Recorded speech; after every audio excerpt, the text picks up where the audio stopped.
Let's go waterboarding Gitmo Bay. Let's go waterboarding Gitmo Bay. Let's go waterboarding Gitmo Bay. Let's go waterboarding Gitmo Bay. Hey, welcome back to Brian and the Judge. Geraldo, welcome here. Judge, I hope you didn't design that theme song for my benefit. I had nothing to do with that theme song. That is a Brian Kilmeade production. Homage to the Beach Boys. Yeah, I am pro waterboarding. It looks like the president. Obviously, you've never experienced it. I ran on the waterboarding platform. He told Dick Cheney that waterboarding was like a dunk, was like a refreshing ride in a swim in a pool. Yeah, I saw that. I saw that movie. Well, now torture is back, and Geraldo, I don't have any idea where you stand on this. Torture. on what I'm saying is aggressive interrogation tactics. You know, I've had a lot of war experience, and I know that intelligence is crucial in war. I also know that you don't play with kid gloves in that kind of life and death situation. But when you start incorporating some of these barbaric tactics into the judicial fabric of a free republic like ours, there is a noxious aspect to it that really is frightening to me. Where will it end? How far will these guys go? You know, you've always had freelancers, and foreign governments have always resorted, I mean, some of, in South Asia particularly, to these really harsh, and harsh is an understatement, and maybe that's how they got Khalid Sheikh Mohammed over time to confess. I don't know.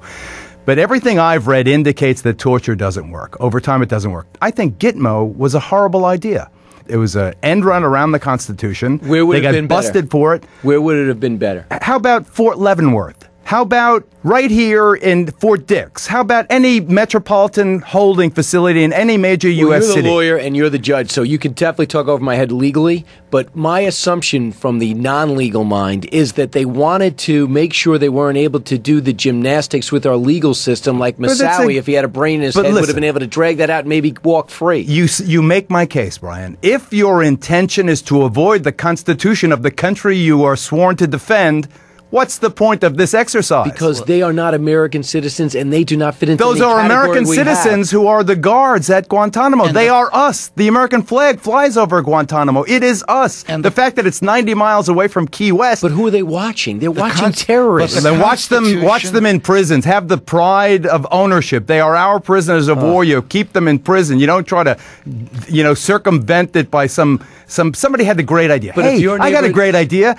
We don't have to we can get them out of every other country and not bring them into ours. We'll bring them to Guantanamo Bay. We haven't used that in years. What a great idea. What? The Constitution doesn't apply. The criminal laws don't apply. And best of all, Mr. President, the federal courts can't reach it. The Supreme Court rejected that by 8-1. 8-1. Only Clarence Thomas dissented on that. Even Scalia said you have to follow the Constitution. If tough interrogation tactics, it's hypothetical, we don't know for sure, got Khalid Sheikh Mohammed to reveal Jose Padilla, or now Padilla, and he was going to do a dirty bomb in Chicago or somewhere else, would you be He was not convicted of a dirty bomb, and that's a hypothetical. He was convicted of a lot lamer he gave up allegations than that. He gave up Jose Padilla.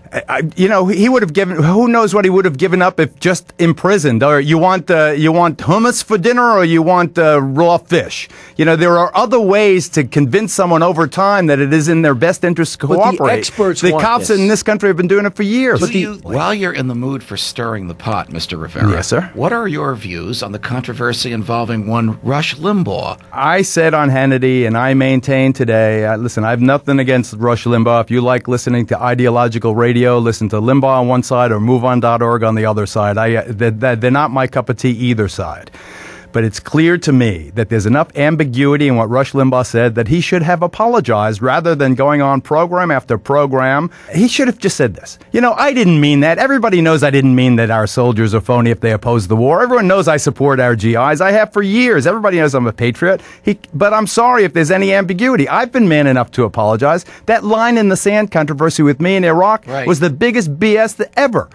I drew a map of Iraq in the sand, and I put my finger here and there, and that's giving away troop. It was absolute BS, and still I apologize. I apologize because I knew there was ambiguity, and I knew there was some concern. So I'm man enough to say, something I shouldn't have done. It was a dumbass thing to do. I'm sorry. Everybody knows that I'm a patriot, and that I support the effort here, and you move on in life. Here's the thing, though, and that's a great illustration. I watched it live, and I've watched it on tape. There's no reason for you to apologize. I know. There was no reason for you to. That's the way he feels. There's no reason for you to apologize. But I apologize, Brian, because if, let's say, of the whole universe of GIs, 5% are offended by what he said. That's why you apologize. That's enough. All right. That's enough. Even if it's 6 guys in Mosul, Iraq, that are queasy about it, you just say, listen, guys, I understand what... Did Rush Limbaugh... You have a right to be against the war just like every other American citizen. Did Rush Limbaugh call soldiers who returned from Iraq and criticized the war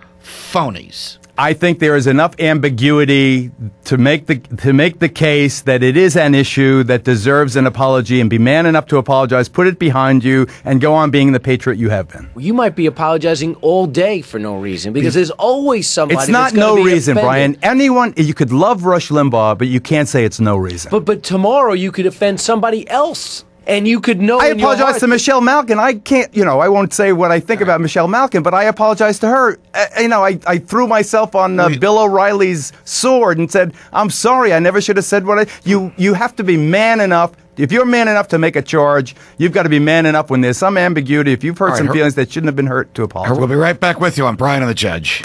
This is Don King, and you're listening to the gladiators of grandiloquence, the rhetoricians of reason, the pugilists of pontification, Brian and the Judge, on Fox News Talk.